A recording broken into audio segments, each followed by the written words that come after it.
Hi guys. Hi guys. Today I'm gonna make pirozhki for you.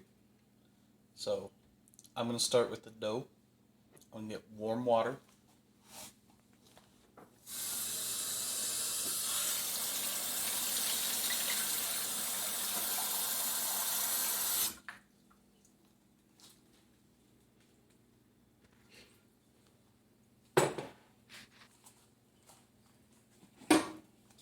And I check temperature of my water. I'm looking for between 90 and 100 freedom units. I always use active dry yeast, which you have to activate yourself. But when you do that, you always know it's working.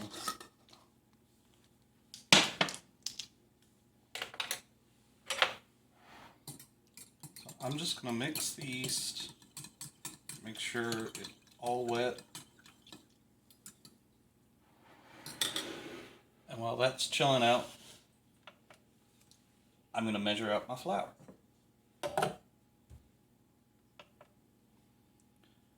So I'm going to be using my mixer because I'm lazy and mixing by hand is lame. But you can knead this by hand pretty easy.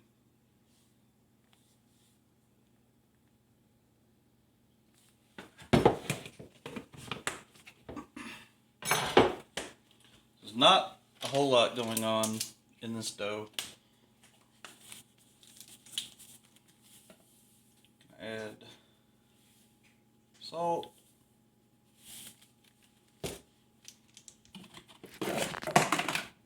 A little bit of sugar.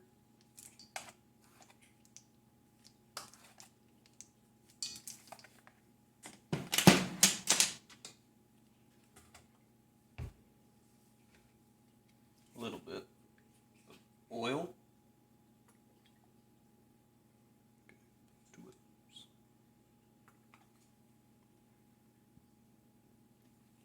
And that's almost it.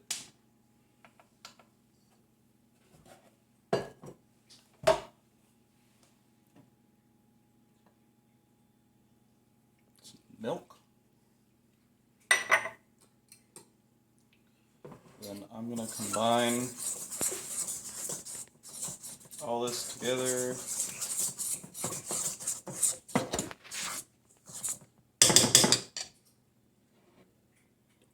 And then add yeast water.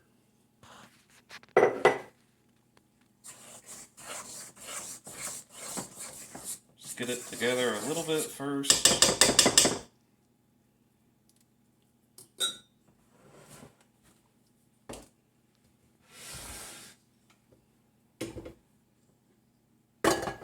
And then mix it.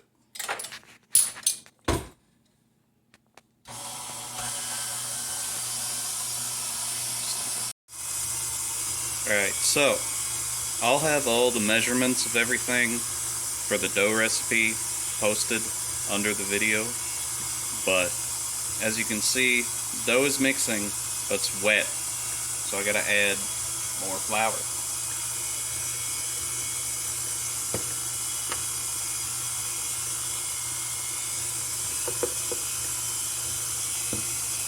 So in a mixer like this, you want the dough to come away from the sides of the bowl, and a little bit more flour should hopefully get it to start to do that.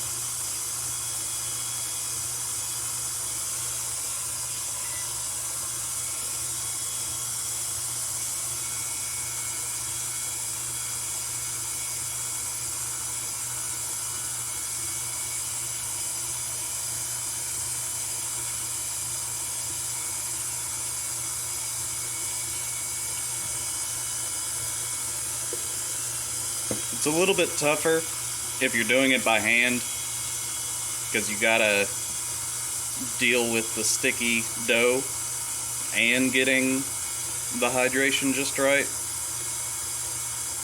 But as you get better with bread doughs and such, You just kind of learn with practice what to do.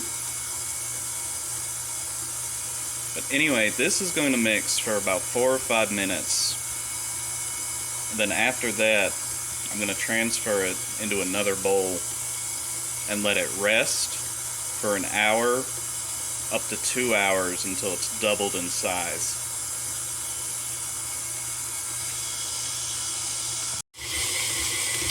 Alright, here's what my dough looks like at the end. See how it's cleaner on the sides of the bowl? Get that out of there and put it in this bowl here. Alrighty, so this is what your dough should look like after it's sat for an hour or two.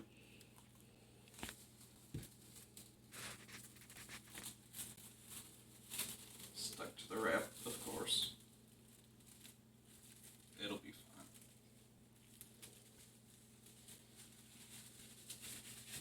So I'm going to punch it down, stick it.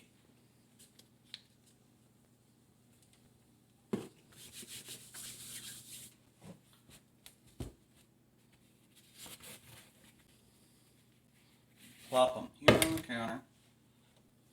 And so here's, depending on how much dough you have and how many pies you want to make, you got to separate your dough.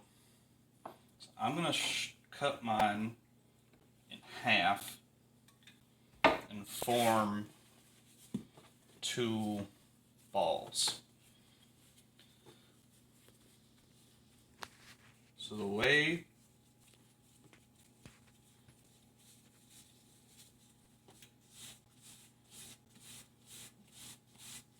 form these is you take the ball, you flatten it out, and then you cut it like a pizza.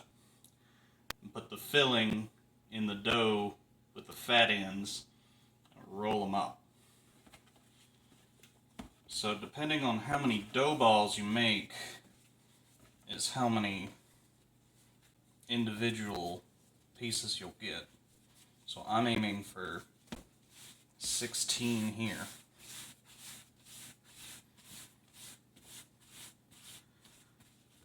So I'm going to let my dough ball sit covered. While that's happening, I'm going to make the insides.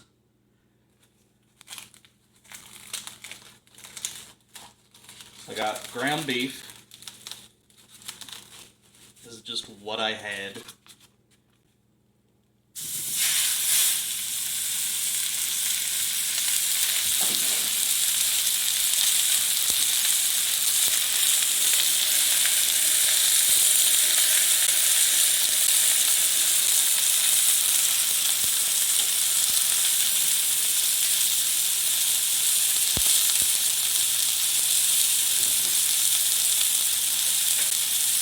To that, add mushrooms,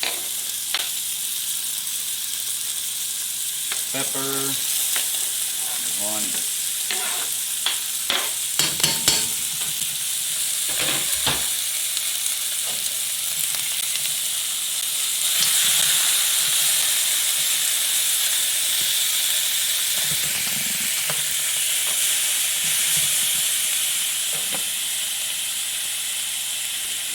So I'm just going to season this really simply.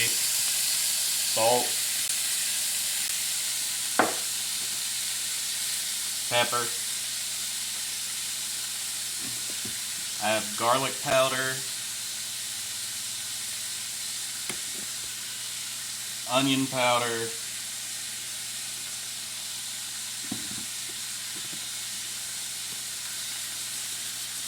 secret salt, MSG. Trust me, it's good.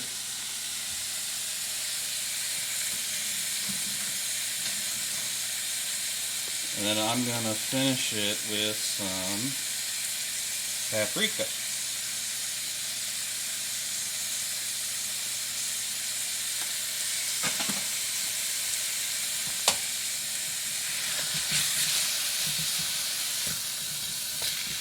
Just Get good brown on your meat. Just want it to cook through. Then after it's cooked and all together, I'll show you how to assemble the rolls. Alright, so this is what it should look like towards the end. I added some garlic and I added some flour. I'm going to stir those together. Let it kind of thicken up. Turn off the heat. Just let it all get to know each other.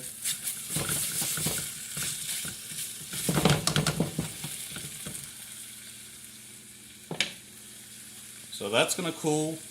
The dough's going to sit for another few minutes, and I'll be back to explain how to assemble the rolls. Alright, so here's my filling. After it's cooled down a little bit, I put it in a bowl. Take a dough ball.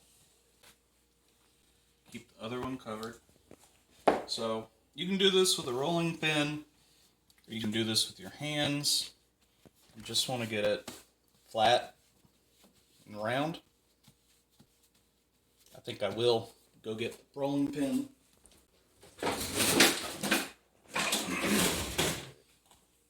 Just make it that much easier. You want to do this on a floured surface, of course, so it doesn't stick. And you want to make sure your filling has cooled off so it doesn't kill your yeast. Once you got a circle, cut it like a pizza.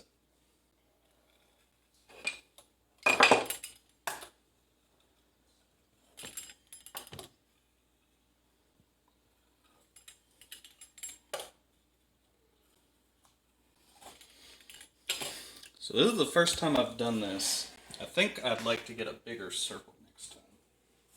I think I'm going to use a smaller spoon. So, fill the dough.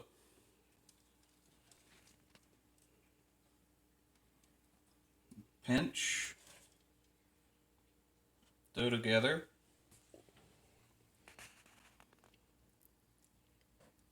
Go over. Roll it over. Then take the end bit. And it's supposed to roll all the way over. But my doughs need to be flatter. So these are going to be a little difficult, but you get the idea. I'll show you, hopefully, a better try on my second dough ball. Alright, so this is what my first batch looks like. I'm gonna cover them. Let them sit.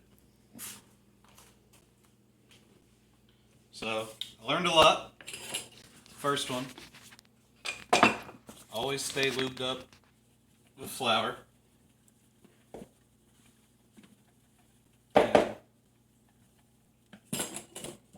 I'm going to roll this one out a lot more.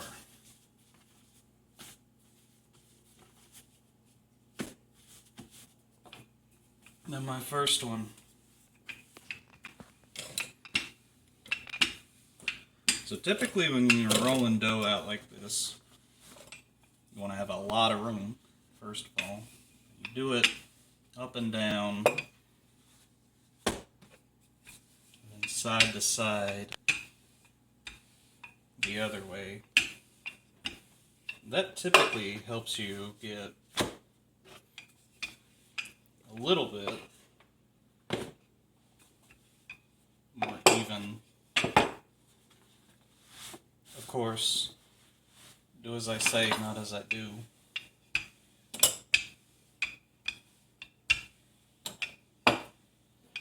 Really springy dough.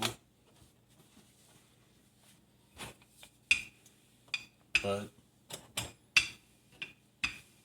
If your dough springs back a whole bunch like this, you can let it sit. Lets the gluten relax and accept its new position in life. But this is a lot closer to what I should have had it the first time. You want pretty big, flat round, so you can get the nice bigger rolls.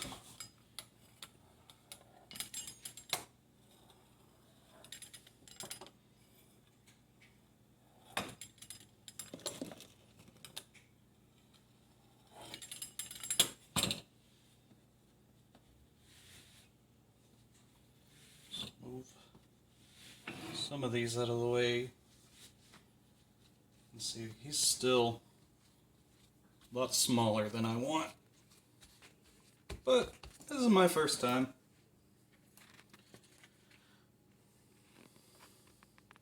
So I'm going to try to get a better shot of what I'm doing here forming the dough. So I take the back and I bring the edges together and pinch the seam. Bring the top of that down and over and pinch the sides down. So that makes kind of like a pocket. Just take the tail, wrap it over, and I'm tucking these under. And I'm just going to bring it over to the pan and let them sit there and wait for it brothers. Alright, here's my last one.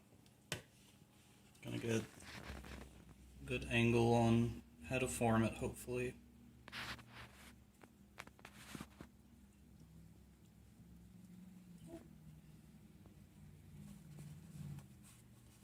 Let's all be together. All wrapped over.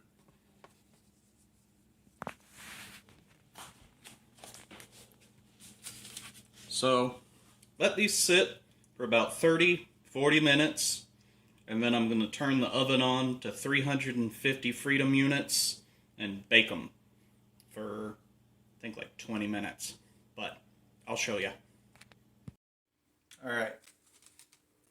So these have sat for a little bit, about 30 minutes, and then preheated my oven, 350 freedom units. Take an egg, and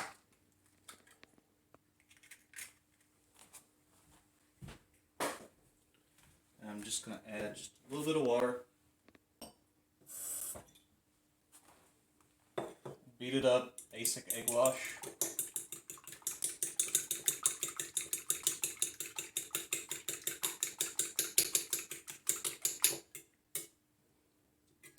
Usually brushes have handles.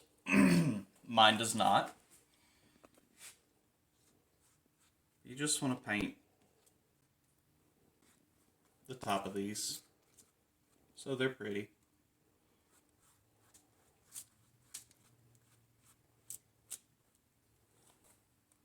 But once I'm done with all of these, I'm just going to put them in the oven for about 20 minutes. Check on them before then. Rotate the pans halfway through. Make sure the bottoms aren't going too hard. But after that, we should have a tasty Pirozhki.